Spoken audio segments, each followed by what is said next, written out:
मेरे प्यारे साथियों, तो आप लोगों का सभी का स्वागत है भाई। ऑल एमपी एग्जाम इस यूट्यूब चैनल पर मैं आपको महिला पर्यवेक्षक से रिलेटेड बहुत ही इंपॉर्टेंट क्वेश्चन कराने जा रहा हूं। ये क्वेश्चन आपको एग्जाम में 100% देखने को मिलेंगे और इसकी पीडीएफ भी आपको मिल सकती है अगर आप टेलीग्राम चैनल ज्वाइन करते हैं तो। फ्री में पीडीएफ दूंगा, बिल्कुल कोई चार्ज नहीं है। तो यहाँ पर मैं जितने क्वेश्चन कराऊंगा आप लोग से मैं उम्मीद करता हूँ कि उतने क्वेश्चन आप अटेंड करोगे और बताओगे कि कितने नंबर आते हैं।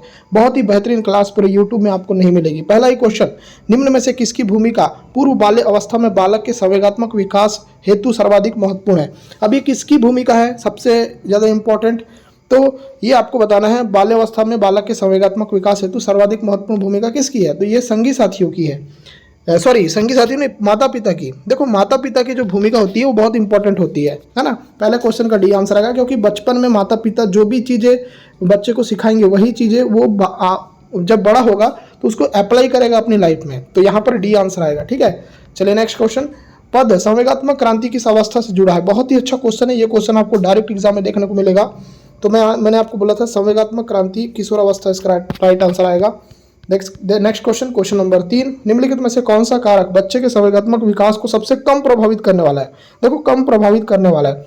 संवेगात्मक विकास को सबसे कम प्रभावित करता है आर्थिक स्थिति। यहाँ पर लगा देंगे बी आंसर।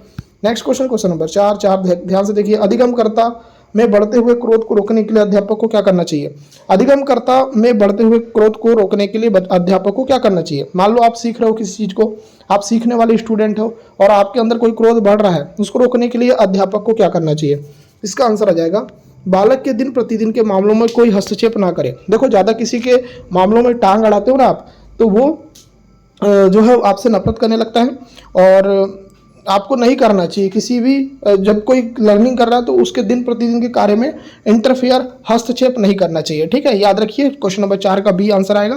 क्वेश्चन नंबर 5 देखते हैं, ध्यान से देखिए। शिशु के प्रति सहानुभूति एवं प्यार दुलार से किस संवेग की उत्पत्ति होती है? बहुत ही अच्छा क्वेश्चन है। इसका आंसर आ जाएगा अनुराग। अनुराग को हम बोलते हैं प्यार। ठीक है, चलिए देखते हैं क्वेश्चन नंबर 6, निम्न में से कौन सा व्यवहार भावनात्मक बाधा को प्रदर्शित नहीं करता?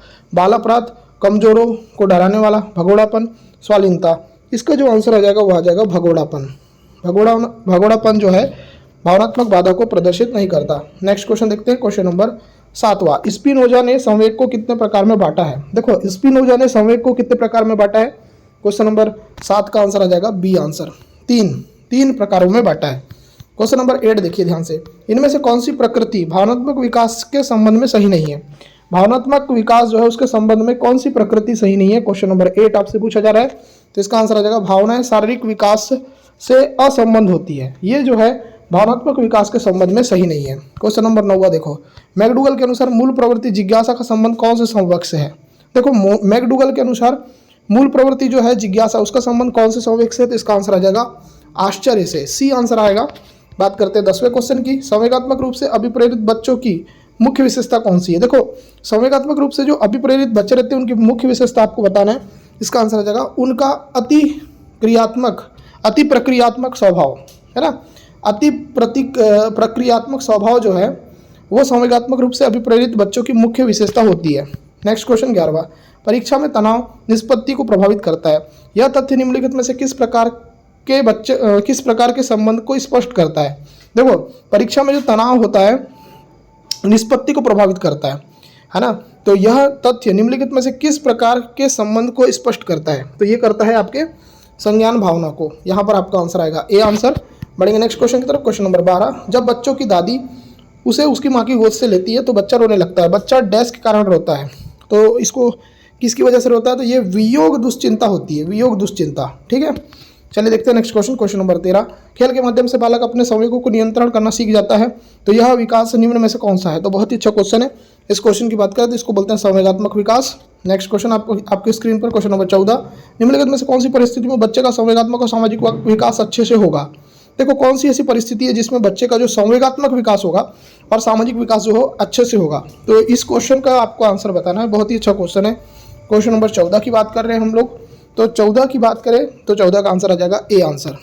जब बच्चे को महत्वपूर्ण गाना जाए माना जाए, ये सॉरी यहाँ पर देखो ये महत्वपूर्ण है तो इसको महत्वपूर्ण कर लेना और गाना को लिख लेना माना। ठीक है, थोड़ा सा टाइपिंग मिस्टेक हो गया, उसके लिए मैं माफ़ी चाहूँगा। देखो निम्नलिखित में से कौन सी परिस्थिति में बच्चे का संवेगात्मक और सामाजिक विकास अच्छे से होगा, ये पूछा है ना। जब बच्चे को महत्वपूर्ण माना जाए, किसी को भी आप इंपॉर्टेंट फील कराओगे तो वो जरूरी है, एक बच्चे को भी जरूरी है, एक बड़े को भी जरूरी है। तो पहला ऑप्शन आपका करेक्ट आएगा। और उसके भावनाओं को सम्मान किया जाए, जब भी आप किसी की भावनाओं को सम्मान करेंगे तो वो उसके सामूहिक और उसके सामाजिक दोनों विकास के लिए अच्छा होगा। तो ये आंसर आपका करेक्ट आ जाएगा। बात करते हैं 15 की, ध्यान से देखिए। मूल प्रवृत्तियों को 14 प्रकार से किसने वर्गीकृत किया। बहुत ही अच्छा क्वेश्चन है, ये क्वेश्चन डायरेक्ट एग्जाम में आएगा। इस क्वेश्चन की बात करें तो इस क्वेश्चन का आंसर आ जाएगा मैकडूगल। मैकडूगल इसका राइट आंसर आ जाएगा। बात करते हैं नेक्स्ट क्वेश्चन, क्वेश्चन नंबर 16। व्यापक वफादारी, दया भावना में वृद्धि व मानसिक स्थिति में उतार चढ़ाव संबंधित है। तो बहुत ही अच्छा क्वेश्चन है। क्वेश्चन नंबर 16 की बात करते हैं तो देखो, व्यापक वफादारी, दया भावना, तो ये सारी चीजें क्यों सावेगिक है, तो ये संवेगात्मक विकास की विशेषताएं हैं। ठीक है, ये संवेग से रिलेटेड है ना, तो ये आपके संवेगात्मक विकास की विशेषताएं हैं। क्वेश्चन नंबर 17, भय संवेग उत्पन्न करने के लिए स्वाभाविक उद्दीपक क्या है। अगर आपके अंदर भय संवेग को उत्पन्न करना है, भय जो संवेग है उसको उत्पन्न करना है अपने अंदर, तो उसका स्वाभाविक उद्दीपक क्या है, तो ये है आपका दर्द आपके अंदर होगा तो आपके अंदर भय जो है संवेग उत्पन्न हो जाएगा। क्वेश्चन नंबर 18, मनोवैज्ञानिकों के अनुसार निम्नलिखित में से किस विधि द्वारा मूल प्रवृत्तियों में परिवर्तन लाया जा सकता है। बहुत ही अच्छा क्वेश्चन है, तो इसका आंसर आ जाएगा मार्ग अंतरीकरण। चलिए देखते हैं नेक्स्ट क्वेश्चन, क्वेश्चन नंबर 19। क्रोध व भय प्रकार है, तो क्रोध व भय क्या किसके प्रकार है, अभिप्रेरणा के, संवेग के, परिकल्पना के, मूल प्रवृत्ति के। इसका आंसर आ जाएगा बी आंसर, संवेग के।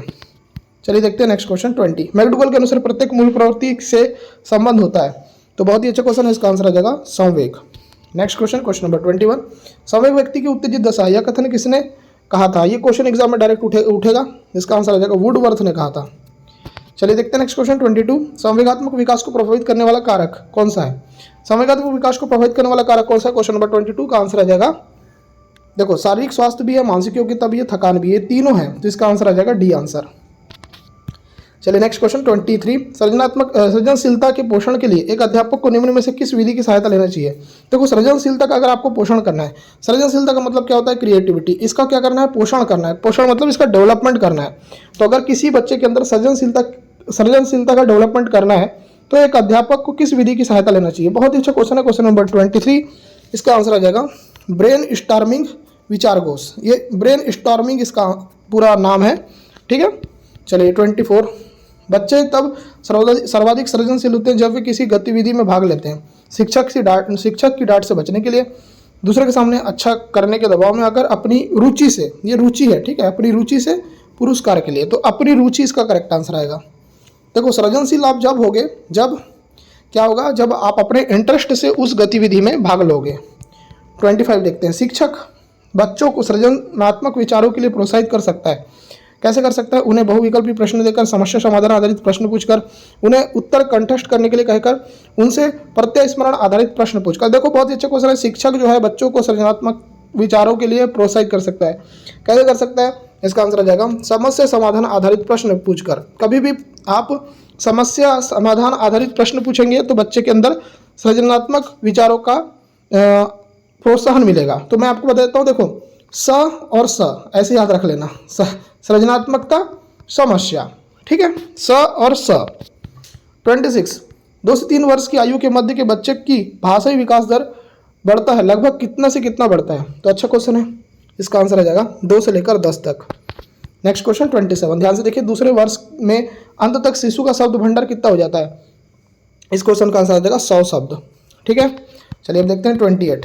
राष्ट्रीय पाठ्यचर्या की रूपरेखा 2005 दस्तावेज में भाषा कितनी भाषा के लिए निहित है, तो ये बहुभाषा के लिए निहित है, डी आंसर आएगा। चलिए नेक्स्ट। अनुकरण की प्रक्रिया में सर्वप्रथम शिशु अनुकरण करता है, तो किसका अनुकरण करता है, तो इसका आंसर आ जाएगा शब्दों का। यहाँ पर आपका आंसर आ जाएगा डी। चलिए आज का अंतिम क्वेश्चन देखते हैं।